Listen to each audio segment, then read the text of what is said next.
दोस्तों, स्वागत है आप सभी का अपने चैनल साहित्य सोपान हिंदी पर। आज हम कक्षा 11 की पुस्तक आरोह भाग में काव्यखंड में लगी दो रचनाएं आओ मिलकर बचाएं और पास सबसे खतरनाक को नोट्स के द्वारा कवर करेंगे। आज अपनी इस पुस्तक की सभी रचनाएं समाप्त हो जाएंगी। तो चलिए दोस्तों, बिना किसी देरी के शुरुआत करते हैं। अगर आपको क्लास अच्छी लगती है तो वीडियो को लाइक कमेंट ज़रूर करें और चैनल को सब्सक्राइब करना बिल्कुल ना भूलें। रचना है निर्मला पुतुल आओ मिलकर बचाएं। मूल स्रोत कविता संग्रह है नगाड़े की तरह बजते हैं शब्द। अब है कवित्री का परिचय और महत्वपूर्ण तथ्य। मूल नाम है निर्मला पुतुल। जीवन काल जन्म सन 1972 में दुमका झारखंड में हुआ था। इनका जन्म एक आदिवासी परिवार में हुआ था। साहित्यिक पृष्ठभूमि इनका आरंभिक जीवन बहुत संघर्षमय रहा। घर में शिक्षा का माहौल होने, माता और चाचा शिक्षक थे के बावजूद रोटी की समस्या से जूझने के कारण इनकी नियमित पढ़ाई बाधित होती रही। कर्म क्षेत्र और शिक्षा आर्थिक संकटों से मुक्ति पाने के विचार से इन्होंने नर्सिंग में डिप्लोमा किया और काफी समय बाद इग्नू से स्नातक की डिग्री प्राप्त की। नर्सिंग की शिक्षा के समय इनका परिचय बाहर की दुनिया से हुआ और दोनों समाजों के क्रिया प्रतिक्रिया से इनका वह बोध विकसित हुआ जिससे वे अपने परिवेश की वास्तविक स्थिति को समझने में सफल हो सके। साहित्यिक अवदान अवदान इन्होंने आदिवासी समाज की विसंगतियों को बहुत तल्लीनता से उकेरा है। इनकी कविताओं में केंद्र में कड़ी मेहनत के बावजूद खराब दशा कुरीतियों के कारण बिगड़ती पीढ़ी, थोड़े लाभ के लिए बड़े समझौते, पुरुष वर्चस्व, स्वार्थ के लिए पर्यावरण की हानि और शिक्षित समाज का दिक्वों और व्यवसायियों के हाथों की कठपुतली बनना आदि स्थितियां शामिल है। वे संथाली समाज के सकारात्मक और नकारात्मक दोनों पहलुओं को बेबाकी से सामने रखती हैं। मूल कृतियां नगाड़े की तरह बजते हैं शब्द अपने घर की तलाश में। अनुवाद संबंधी तथ्य यह कविता संथाली भाषा में लिखी गई थी। संथाली भाषा से हिंदी रूपांतरण अशोक सिंह ने किया है। अब है मूल पंक्तियां। पहला प्रथम अंश है अपनी बस्तियों को नंगी होने से, शहर की आबो हवा से बचाए डूबने से पूरी की पूरी बस्ती को हड़िया में। इसका अर्थ है कवित्री अपने संथाली आदिवासी समाज और संस्कृति को बचाने का आह्वान करते हुए कहती हैं कि आज शहरी संस्कृति के प्रभाव के कारण हमारी बस्तियां नंगी होती जा रही हैं। नंगी होने के यहाँ दो अर्थ है। पहला, शहरी चकाचौंध के कारण वनों की अंधाधुंध कटाई हो रही है जिससे धरती पेड़ों से विहीन हो रही है। दूसरा, आदिवासी लोग अपनी सादगी और मर्यादा को छोड़कर शहरी सभ्यता के विकारों को अपना रहे हैं। कवित्री कहती है कि हमें अपनी बस्तियों को शहर की इस प्रदूषित और स्वार्थी आबो हवा यानी जलवायु और संस्कृति से बचाना होगा। आगे वे कहती हैं कि आज पूरी की पूरी आदिवासी बस्ती हड्डियां शराब या नशे के लिए प्रयुक्त मिट्टी का पात्र में डूबती जा रही है। अर्थात यहाँ की युवा पीढ़ी नशे की लत में पड़कर अपने अस्तित्व को खो रही है। हमें अपने समाज को इस गर्त में गिरने से बचाना होगा।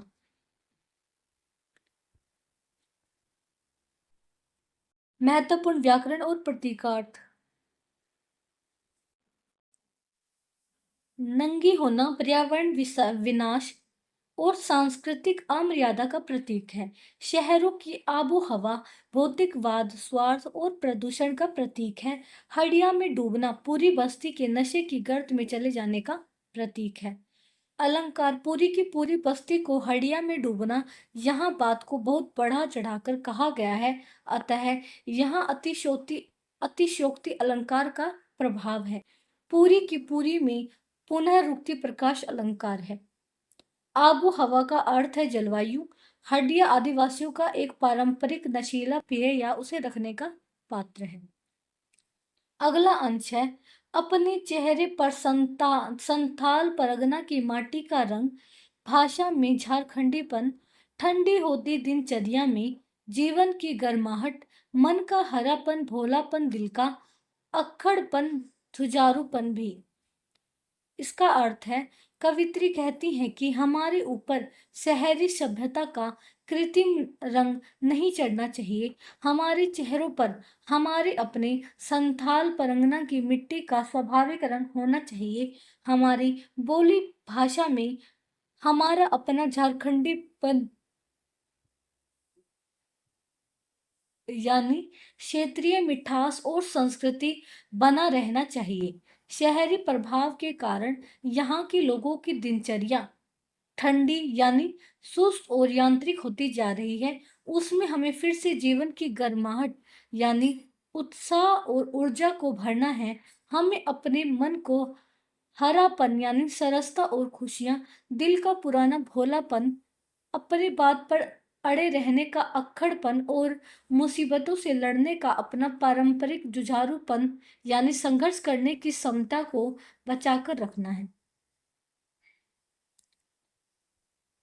माटी का रंग और झारखंडीपन अपनी मूल सांस्कृतिक पहचान के प्रतीक हैं।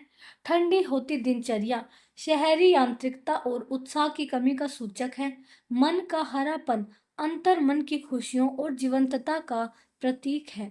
भाववाचक संज्ञा, इस अंश में भोलापन, अक्खड़पन और जुझारूपन शब्दों का प्रयोग हुआ है। ये सभी भाववाचक संज्ञाएं हैं। कठिन शब्दार्थ, अक्खड़पन का अर्थ किसी बात को लेकर रुखाई से तन जाने का भाव है। जुझारूपन का अर्थ झूंझने या संघर्ष करने की प्रवृत्ति है। अगला अंश है भीतर की आग, धनुष की डोरी, तीर का नुकीलापन, कुल्हाड़ी की धार, जंगल की ताजा हवा, नदियों की निर्मलता, पहाड़ों का मौन, गीतों की धुन, मिट्टी का सेंधापन, फसलों की लहलाहट। अर्थात आदिवासियों की मूल पहचान प्रकृति और उनके पारंपरिक हथियारों से है। कवित्री कहती हैं कि हमें भीतर की आग यानी काम करने का जज्बा और गुस्सा को बचाना है। हमें अपने पारंपरिक जीवन के अंग, धनुष की डोरी, तीर का नुकीलापन और कुल्हाड़ी की धार को बचाना है, क्योंकि यही हमारे संघर्ष की पहचान है। इसके साथ ही हमें व्यावसायिकता की भेंट चढ़ रहे अपने प्राकृतिक परिवेश को भी बचाना है।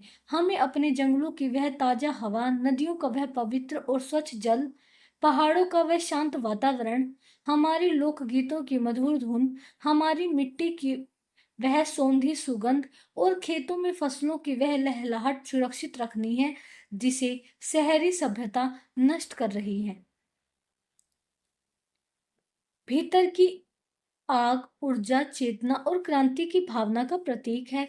धनुष की डोरी, तीर का नुकीलापन, कुल्हाड़ी की धार आदिवासियों की पारंपरिक जीवन शैली, उनकी आत्मनिर्भरता और जुझारू संस्कृति का प्रतीक है। ताजा हवा में ताजा गुणवाचक विशेषण है और हवा विशेष्य है। नुकीलापन तीर की विशेषता को दर्शाता है। निर्मलता का अर्थ स्वच्छता या पवित्रता है। सेंधापन का अर्थ मिट्टी की सुगंध है। अगला अंश है नाचने के लिए खुला आंगन, गाने के लिए गीत, हंसने के लिए थोड़ी सी खिलखिलाहट, रोने के लिए मुट्ठी भर एकांत, बच्चों के लिए मैदान, पशुओं के लिए हरी हरी घास, बूढ़ों के लिए पहाड़ों की शांति। शहरी जीवन में स्थान की भारी कमी होती जा रही है, जिससे मनुष्यों का सामाजिक जीवन सिमट गया है। कवित्री अपने समाज को इस संकीर्णता से बचाती हैं। वे कहती हैं कि हमारे पास सामूहिक उत्सवों में नाचने के लिए हमारे बड़े बड़े खुले आंगन होने चाहिए। हमारी संस्कृति को अभिव्यक्त करने वाले गीत होने चाहिए। जीवन के तनावों के बीच हंसने के लिए थोड़ी सी खिलखिलाहट और दुखों के क्षणों में रोने के लिए कम से कम मुट्ठी भर एकांत, थोड़ा सा अकेलापन जहां व्यक्ति खुलकर रो सके, मिलना ही चाहिए। वे समाज के हर वर्ग की बुनियादी जरूरत को रेखांकित करते हुए कहती हैं कि हमारे बच्चों के खेलने के लिए बड़े बड़े मैदान, हमारे मवेशियों के चरने के लिए हरी हरी घास के मैदान और हमारे बुजुर्गों के एकांत के लिए पहाड़ों की नैसर्गिक शांति बची रहनी चाहिए। खुला आंगन और मुट्ठी भर एकांत जीवन की सहज आजादी और निजता के प्रतीक हैं। हरी हरी घास और पहाड़ों की शांति प्रकृति के स्वाभाविक और संतुलित स्वरूप के प्रतीक हैं। अलंकार हरि हरि शब्द में एक ही शब्द की आवर्ती बिना अर्थ बदली हुई है, अतः यहाँ पुनरुक्ति प्रकाश अलंकार है। थोड़ी सी और मुट्ठी भर शब्दों में परिमाणवाचक विशेषण का प्रभाव है। अंतिम अंश है, और इस अविश्वास भरे दौर में थोड़ा सा विश्वास, थोड़ी सी उम्मीद, थोड़े से सपने, आओ मिलकर बचाएं कि इस दौर में भी बचाने को बहुत कुछ बचा है अब भी हमारे पास। कविता के इस अंतिम भाग में कवित्री अत्यंत आशावादी दृष्टिकोण प्रस्तुत करती हैं। वे कहती हैं कि आज का जो समय है वह अविश्वास का दौर है, जहां कोई किसी पर भरोसा नहीं करता, हर व्यक्ति दूसरे को ठगने में लगा है। ऐसे नकारात्मक माहौल में भी हमें अपने भीतर थोड़ा सा विश्वास यानी आपसी भरोसा, आने वाले कल के लिए थोड़ी सी उम्मीद और एक सुंदर जीवन के थोड़े से सपने बचाकर रखने हैं।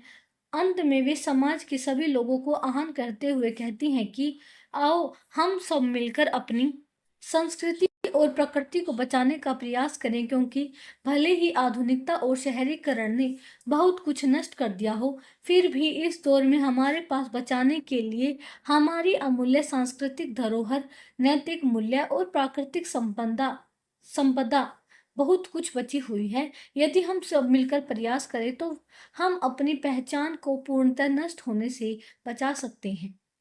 कविता का अंत अत्यंत सकारात्मक और आशावादी स्वर के साथ होता है। यह हताशा को त्याग कर कर्म करने की प्रेरणा देती हैं। अलंकार थोड़ा सा, थोड़ी सी, थोड़े से शब्दों की आवर्ती से शब्दों में एक सुंदर लय और अनुप्रास अलंकार का सौंदर्य उत्पन्न हुआ है। दौर शब्द का अर्थ समय या काल होता है। उम्मीद का अर्थ आशा है। अब यहाँ पे कुछ शब्दार्थ दिए हुए हैं। आबो हवा मतलब जलवायु, परिवेश का वातावरण। माटी यानी मिट्टी। सौंधापन यानी सुगंध। उम्मीद यानी आशा भरोसा। दौर यानी पन यानी किसी बात को लेकर रुखाई से तन जाने का भाव, स्वभाव की कठोरता। जुझारूपन जूझने या निरंतर संघर्ष करने की प्रवृत्ति। चराचर जड़ और चेतन, सजीव और निर्जीव। निर्मलता, पवित्रता, स्वच्छता, मौन, शांति और खामोशी। अगली रचना है पास सबसे खतरनाक। इसका मूल स्रोत है कविता संग्रह है बीच का रास्ता नहीं होता। सबसे पहले कवि का परिचय। मूल नाम है अवतार सिंह संधू। जन्म सन 1950 में तलवंडी सलेम गांव, जिला जालंधर में हुआ था। इनका निधन 1988 में हुआ। ये समकालीन पंजाबी साहित्य के अत्यंत महत्वपूर्ण और क्रांतिकारी कवि माने जाते हैं। इनका जन्म एक मध्यवर्गीय किसान परिवार में हुआ था। इनकी शिक्षा अनियमित ढंग से हुई और इन्होंने बीए तक पढ़ाई की। राजनीतिक चेतना। पास जन आंदोलनों से गहरे जुड़े रहे। इन्होंने विद्रोही कविता का एक नया सौंदर्य विधान विकसित करके उसे तीखा और सृजनात्मक तेवर दिया। इनकी कविताओं में लोक संस्कृति और पारंपरिक जीवन का गहरा बोध मिलता है। वे जन सामान्य की घटनाओं पर केवल एक बाहरी दर्शक की तरह प्रतिक्रिया व्यक्त नहीं करते, बल्कि व्यवस्था के प्रति गहरा जुड़ाव और गुस्सा प्रकट करते हैं। पास ने समाज में चेतना फैलाने के लिए अनेक साहित्यिक सांस्कृतिक कार्यक्रमों का आयोजन किया। इन्होंने सियाड़, हिम ज्योति, हाक और एंटी 47 आदि पत्रिकाओं का संपादन किया। यह पत्रिकाओं के नाम एग्जाम के लिए इम्पोर्टेंट है। अगला है देश निष्कासन व शहादत। ये कुछ समय तक अमेरिका में भी रहे। सन 1988 में खालिस्तानियों के हाथों इनकी हत्या कर दी गई और वे देश की जनता के लिए शहीद हो गए। कविता का मूल स्तर। यह कविता दिनों दिन अधिक क्रूर और हिंसक होती जा रही दुनिया की कमियों को दिखाती है। कवि उस भयानक स्थिति की ओर इशारा करता है जहां प्रतिकूलताओं से लड़ने का जज्बा खत्म हो जाता है। जड़ स्थितियों को बदलने की इच्छा का मर जाना और सपनों का खो जाना ही कवि के अनुसार सबसे खतरनाक स्थिति है। यह कविता मूल रूप से पंजाबी भाषा में लिखी गई थी। इसका पंजाबी से हिंदी अनुवाद चमन लाल ने किया। अब इसकी मूल पंक्तियों की व्याख्या देखते हैं। मेहनत की लूट सबसे खतरनाक नहीं होती, पुलिस की मार सबसे खतरनाक नहीं होती, गद्दारी लोग की मुट्ठी सबसे खतरनाक नहीं होती, बैठे बिठाए पकड़े जाना बुरा तो है, सहमी सी चुप में जकड़े जाना बुरा तो है, पर सबसे खतरनाक नहीं होता। कवि समाज में व्याप्त विसंगतियों की तुलना करते हुए कहता है कि यदि किसी मजदूर की मेहनत की कमाई को कोई लूट लेता है तो वह बहुत बुरा है, लेकिन वह सबसे खतरनाक स्थिति नहीं है। पुलिस द्वारा बेकसूर लोगों पर लाठियां बरसाना या अत्याचार करना भी बुरा है, पर वह भी सबसे खतरनाक नहीं है। किसी साथी द्वारा गद्दारी करना या लालच में आकर रिश्वतखोरी करना भी समाज के लिए घातक है, पर वह भी चरम खतरनाक स्थिति नहीं है। बिना किसी अपराध के अनायास पुलिस द्वारा पकड़ लिया जाना बुरा है और डर के कारण चुपचाप अन्याय को सहते हुए गुलामी के बंधनों में जकड़ जाना भी बहुत बुरा है, लेकिन ये सभी स्थितियां अभी भी सबसे खतरनाक की श्रेणी में नहीं आती हैं, क्योंकि इनके होने पर भी इंसान के भीतर बदलाव की उम्मीद बची रहती है। यहाँ पर प्रतीकार्थ है। मेहनत की लूट आर्थिक शोषण का प्रतीक है। पुलिस की मार प्रशासनिक तानाशाही और दमन का सूचक है। सहमी सी चुप समाज की कायरता, डर और निष्क्रियता का प्रतीक है। अलंकार बैठे बिठाए में व वर्ण की आवर्ती होने के कारण अनुप्रास अलंकार है। सहमी सी में सी वाचक शब्द के प्रयोग से उपमा अलंकार है। कठिन शब्दार्थ गद्दारी का अर्थ विश्वासघात या देश समाज से द्रोह है। बैठे बिठाए का अर्थ अनायास या बिना कारण है। द्वितीय अंश है।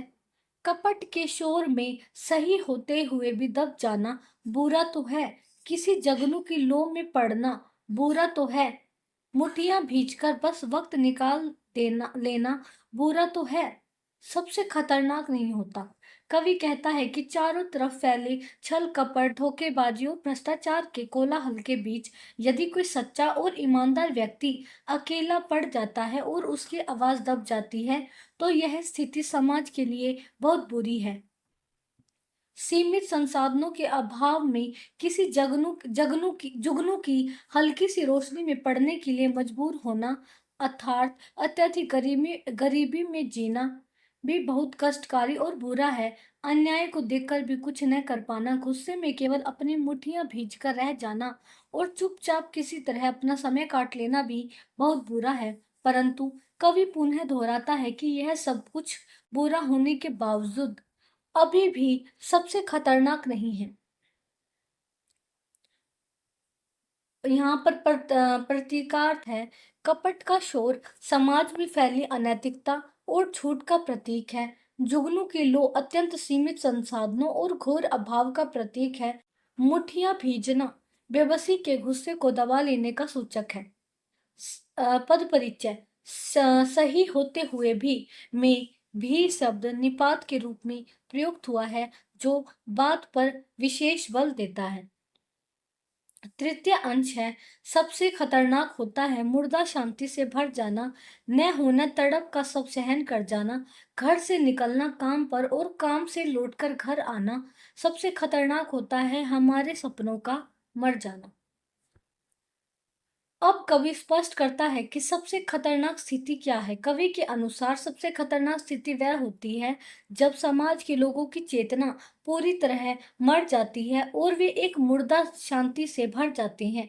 जब मनुष्य के भीतर अन्याय के खिलाफ लड़ने की तड़प या बेचैनी पूरी तरह खत्म हो जाती है और वह हर तरह के अत्याचार को चुपचाप अपनी नियति मानकर सहन कर लेता है, वह स्थिति सबसे भयावह होती है। एक ऐसी तांत्रिक दिनचर्या बन जाना जहां मनुष्य सुबह उठकर केवल पेट भर के लिए काम पर जाता है और शाम को थका हारा लौटकर घर आ जाता है, जिसके जीवन में कोई न तो कोई नया विचार है, न कोई उत्साह है और न ही समाज को बदलने की कोई इच्छा है। यह स्थिति सबसे खतरनाक है। कवि कहता है कि हमारे भीतर के सपनों का मर जाना, एक बेहतर भविष्य की कल्पना का समाप्त हो जाना ही दुनिया की सबसे खतरनाक स्थिति है। महत्वपूर्ण व्याकरण और प्रतीकार्थ। मुर्दा शांति, निष्क्रियता, संवेदनहीनता और पूरी तरह सोई हुई सामाजिक चेतना का प्रतीक है। घर से काम पर जाना और काम से घर आना एक रोबोट या मशीन जैसी यांत्रिक और उद्देश्यहीन दिनचर्या का प्रतीक है। सपनों का मर जाना जीवन की आशा, प्रगतिशील विचारों और क्रांतिकारी सोच के अंत का प्रतीक है। विशेषण विशेष्य। मुर्दा शांति में मुर्दा शब्द शांति संज्ञा के लिए विशेषण का कार्य कर रहा है जो उसकी निष्क्रियता को दिखाता है। अगला अंश है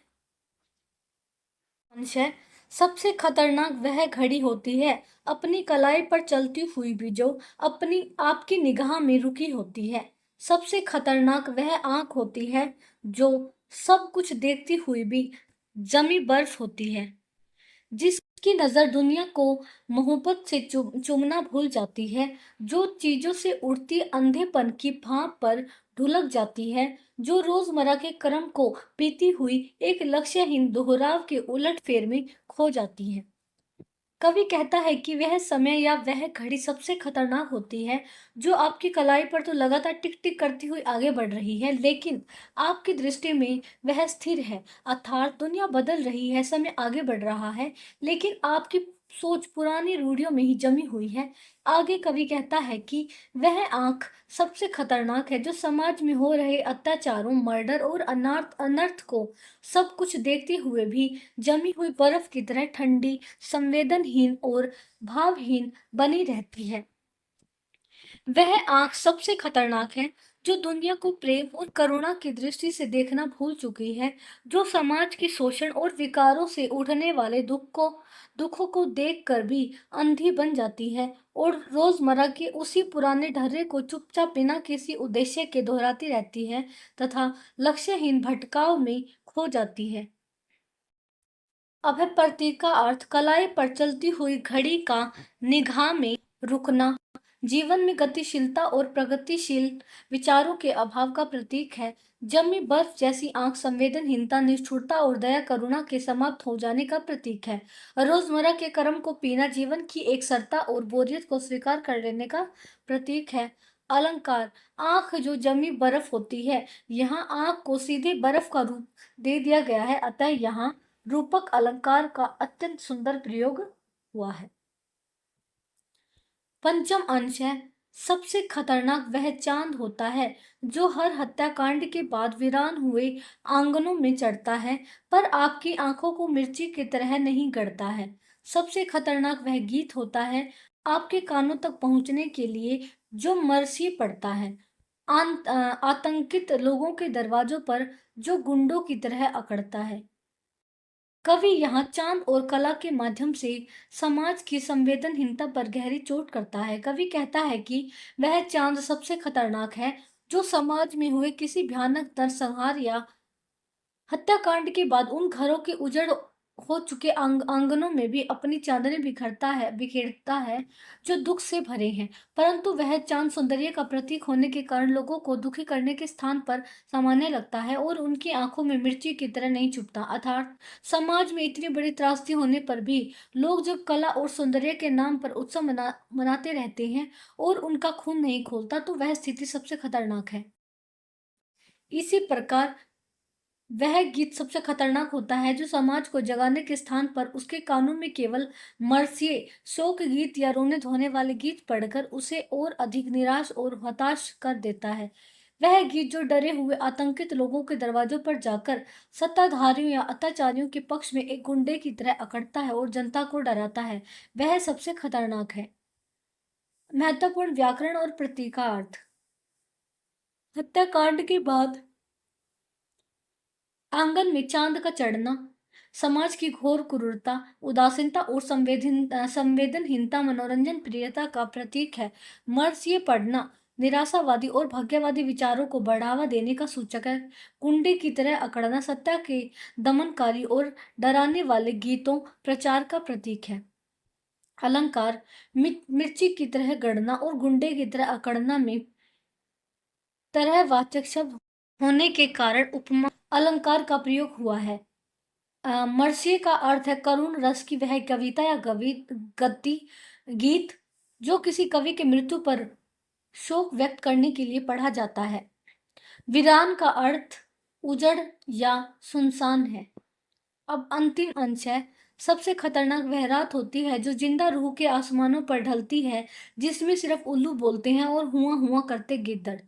हमेशा के अंधेरे बंद दरवाजों चौगाठों पर चिपक जाते हैं। सबसे खतरनाक वह दिशा होती है जिसमें आत्मा का सूरज डूब जाए और उसके मुर्दा धूप का कोई टुकड़ा आपके जिस्म के पूर्व में चुभ जाए। मेहनत की लूट सबसे खतरनाक नहीं होती, पुलिस की मार सबसे खतरनाक नहीं होती, गद्दारी लोभ की मुट्ठी सबसे खतरनाक नहीं होती। कवि कहता है कि वह रात सबसे खतरनाक होती है जो एक जीवित आत्मा के वैचारिक आसमान पर अज्ञानता और निराशा का अंधकार बनकर छा जाती है। इस अज्ञानता की रात में केवल उल्लू और गिद्दड़ जैसे चापलूस, शोषक और स्वार्थी तत्व ही बोलते हैं और वे हमेशा के लिए समाज के प्रगतिशील विचारों के बंद दरवाजों और चौखटों पर अपना कब्जा जमा लेते हैं। आगे कवि दिशा के माध्यम से समझाता है कि दुनिया की सबसे खतरनाक दिशा वह होती है जिसमें मनुष्य की आत्मा का सूरज, उसके आंतरिक विवेक, ज्ञान और नैतिकता का प्रकाश हमेशा के लिए डूब जाता है।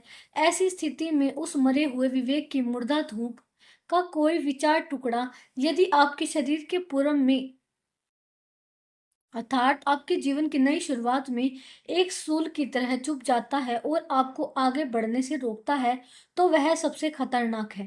कविता के अंत में पास पुनः उन्हीं शुरुआती पंक्तियों को दोहराते हुए अपनी बात को पुख्ता करते हैं कि भौतिक शोषण और पुलिस का दमन इतना खतरनाक नहीं है जितना मनुष्य की चेतना और उसके सपनों का मर जाना खतरनाक है। कविता का अंत शुरुआत की पंक्तियों के दोहराव के साथ होता है जो पूरी कविता के केंद्रीय विचार चेतना का मरना ही सबसे खतरनाक है को मजबूती से पाठक के मन पर अंकित कर देता है। आत्मा का सूरज और मुर्दा धूप में रूपक अलंकार है। सूरज का डूबना और धूप का चुभना लाक्षणिक चमत्कार उत्पन्न करते हैं। रूह का अर्थ आत्मा होता है। चौगाडों का अर्थ चौखटों या दरवाजे का ढांचा है। जिस्म का अर्थ शरीर है। अब यहाँ पर कुछ शब्दार्थ हैं। गद्दारी का अर्थ है देश, समाज या शासन से द्रोह करना, विश्वासघात करना। बैठे बिठाए यानी अनायास, बिना किसी कारण के अचानक। तड़प यानी बेचैनी, तड़पने का भाव। वीरान यानी उज्जड़, सुनसान, उजाड़ स्थान। मर्ष्य यानी करुण रस की वह कविता या गीत जो किसी के मृत्यु पर शोक प्रकट करने के लिए गाया जाता है। रूह यानी आत्मा। चौगाठो यानी चौखटों की वाड़ का ढांचा। मुनासिब यानी अनुकूल या उपयुक्त। मुतमईन मतलब आश्वस्त। मयसर मतलब उपलब्ध। तो दोस्तों आज की क्लास यहीं पर समाप्त होती है। अब मिलते हैं अगले क्लास में अगले टॉपिक के साथ। तब तक के लिए अपना ख्याल रखिए और अगर क्लास अच्छी लगी हो तो लाइक और कमेंट करना मत भूलिएगा। धन्यवाद।